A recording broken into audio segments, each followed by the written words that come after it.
So many times we expect things to happen overnight. Things that we pray for, things that we need, things that we want, things that we desire. We expect them to happen instantly. And sometimes we forget that those things that take a long time to earn, retrieve, get, are sometimes the most meaningful of things to us, right? So right now I am standing in my very new bathroom that just got completed this week, and it is not something that happened overnight.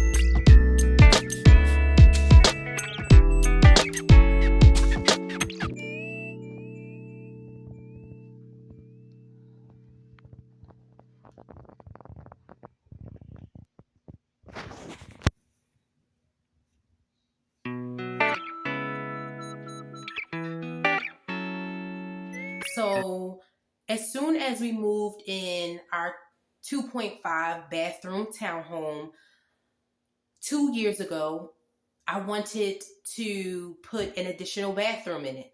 So there was space for an additional bathroom. Obviously, I already said that the townhome already had 2.5 baths, and there was a space available already carved in with the plumbing and everything like that to make it a 3.5 baths, right? So obviously the space wasn't done. You would have to come in and just finish it out. It was just basically a room that looked like a closet, but it had all of the plumbing to make it a 3.5 bathroom home.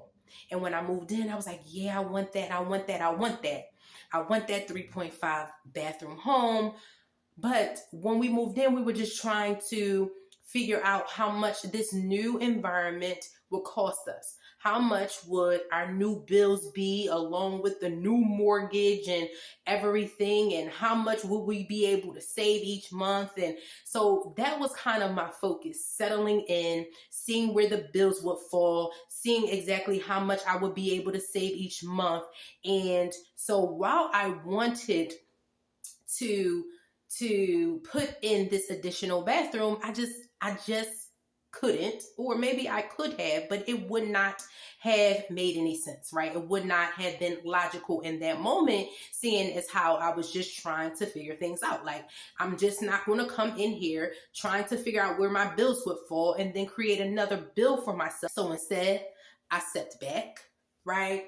I formulated my budget until it was perfect, meaning like I started writing down all of my expenses, determining, how much my utilities would be, and figuring that on top of the mortgage, how much my total cost would be, not only for the home, but for my entire life, right? For our entire life that we live. How much am I going to have to spend? And then how much am I going to be able to save after all of those expenses went out? So that's what I took time to do. So I took time to fill that out. I took time to get back to my 25% savings rate. And I did that for a while. I sat in that for a while and became really comfortable with where I was in terms of my money. So things started to feel good. Things started to flow. I knew where my expenses would fall and all of that. So I was good, right? So it became a point where I was pretty good with where I was, right? Especially with my savings rate. That's the real thing that made me comfortable. Okay, I can save 25% of my income. I feel good about that. Now, right? Now let's look into this additional bath. And so, I was going on just, surfing or feeling good about where I was in the spot. And then I got a house guest. So I'm like, this is the perfect time for this bathroom. This bathroom that I've wanted for 2 years and probably a few months now, right? And so then I started thinking, planning, plotting, figuring out the money. Then I started shopping around, trying to figure out, who would be doing this bathroom, how much it would cost me to do. Man, I got some really high estimates. I got an estimate of $20,000 to $25,000 for a bathroom. It's not like I'm putting in a whirlpool, jacuzzi, all that. No, man, we doing a regular bathroom. $20,000 to $25,000.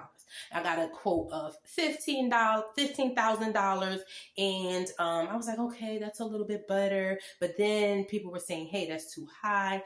Then I got a quote of $8.5K without the material. So the $8.5K was just for the labor, and then I would have to go ahead and purchase every single thing that needed to go in. And then, my husband was like, yeah, that's still a little bit too high. And then he connected with a licensed expert that he knows. And listen, that person built out his whole rental property, gutted his rental property, and was a contractor is a contractor. And he was able to, again, gut the rental property and fix it all back up.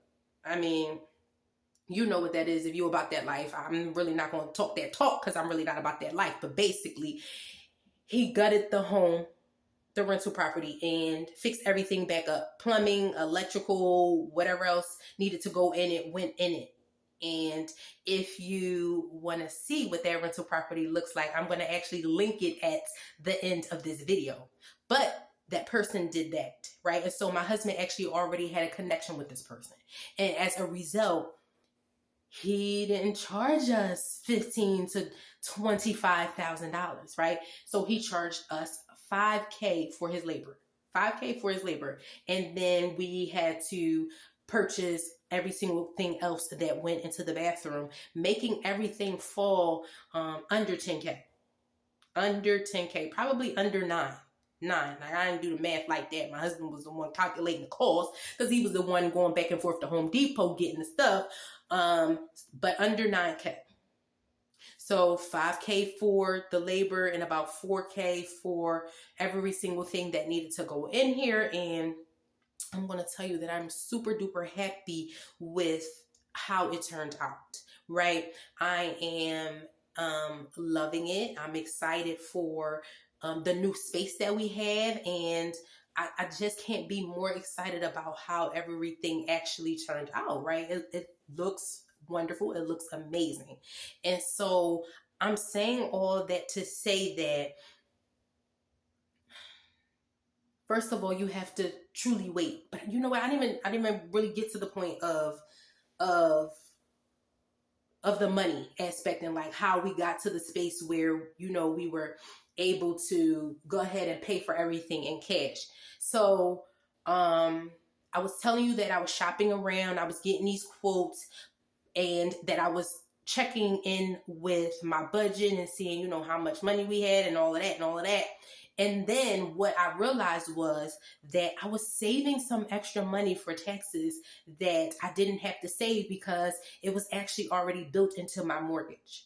So every month, like for the last year, I was taking money out of my check and putting it into kind of like a fund for taxes. But all the while, that money was coming out of my mortgage. So I did not really technically have to save that money because, again, it was coming out of my mortgage. And so I had that. And not only did I have that, I realized, hey, January is a 3 paycheck month. So with this 3 paycheck month, there's one of those checks that I don't necessarily need. And as a result, that could also go into the pile for, this bathroom. So as a result, what I was able to do was take that 3rd paycheck from that 3 paycheck month, take the tax money that I had accidentally saved, right? Compile all of that together and pay for this bathroom in cash. Pay for this bathroom in flat out cash, right? And so it was it was the money that we already had saved, waiting until the time was right, and waiting until there was actually a need, right? Because up until now, up until the time that I had this house guest, there wasn't actually a need.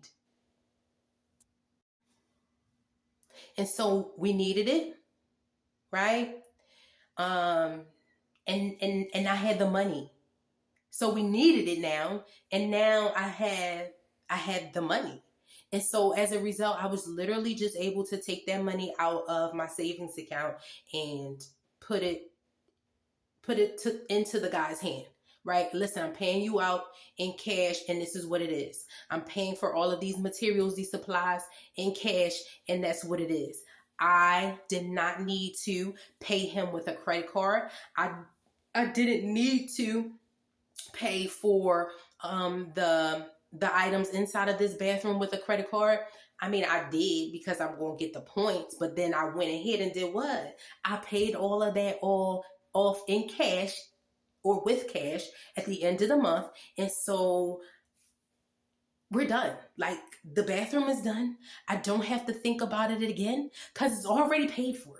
It's completely already paid for in cash. So I don't have to worry about any of it again, right? You pay for it in cash and you move on.